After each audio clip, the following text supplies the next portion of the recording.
Hi guys, இந்த வீடியோவில் நம்ம எதை பற்றி பார்க்க போகிறோன்னா இன்சூரன்ஸ்க்கும் எஃப்டி ஆர்டிலாம் இருக்குல்ல, அதுக்கும் உள்ள வித்தியாசம் தான் பார்க்க போகிறோம். இப்போ வந்து பணம் நிறைய இருக்குது அப்படிங்கிறவங்க வந்து ரெண்டுமே வச்சுருப்பாங்க. அவங்க இன்சூரன்ஸும் வச்சுருப்பாங்க, எஃப்டி ஆர்டி அதுவும் வச்சுருப்பாங்க. ஆனால் ஒரு மிடில் கிளாஸாக இருக்கும் மோஸ்ட்லி நம்ம எதுக்கு ப்ரிஃபரன்ஸ் கொடுக்கணும், நம்ம ஆர்டி அந்த மாதிரி எதுக்கு ப்ரிஃபரன்ஸ் கொடுக்கணுமா இல்லை இன்சூரன்ஸ்க்கு ப்ரிஃபரன்ஸ் கொடுக்கணுமான்னு பார்த்துக்கோங்க. இப்போ ஸ்கூல் ஃபீஸ்லாம் ஆர்டி போட்டு கட்டுவாங்க. அப்படி கட்டுறதை வந்து நான் எதுவும் சொல்லலை. ஒரு சேவிங்ஸ் நாளைக்கு நம்ம பிள்ளைங்களுக்கு வேணும் அப்படின்னு வச்சுருப்பீங்கல்ல, அந்த மாதிரி விஷயத்துக்கு வந்து நம்ம எஃப்டி போடுறது நல்லதா இல்லாட்டி இன்சூரன்ஸ் போடுறது நல்லதா அப்படிங்கிறது நம்ம தேவைகளுக்குள்ளது. நான் அந்த ஆர்டியை பற்றி சொல்லலை. நம்மளுக்கு வந்து எக்ஸ்ட்ரா நம்ம ஒரு நாளைக்கு நம்மளுக்கு தேவைப்படும், நம்ம பிள்ளைங்களுக்கு தேவைப்படும் அப்படின்னு வைக்கிறோம்ல, அதில் வந்து நம்ம எஃப்டி போட்டால் நல்லதா இன்சூரன்ஸ் போட்டால் நல்லதா அப்படின்னு சொல்கிறேன்.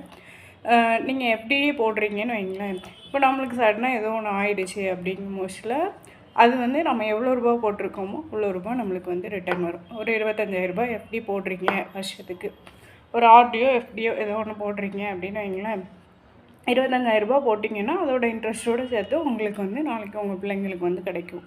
அதுவே நீங்கள் வந்து இன்சூரன்ஸில் போட்டிங்கன்னா, இப்போ 25,000 நம்ம வருஷத்துக்கு போட்டோம்னா நம்மளுக்கு வந்து 50 லட்ச ரூபா வந்து நம்மளுக்கு லைஃப் கவர் வந்து கிடைக்கும். டேர்ம் இன்சூரன்ஸாக நம்ம போடும் மோஸ்ட்ல.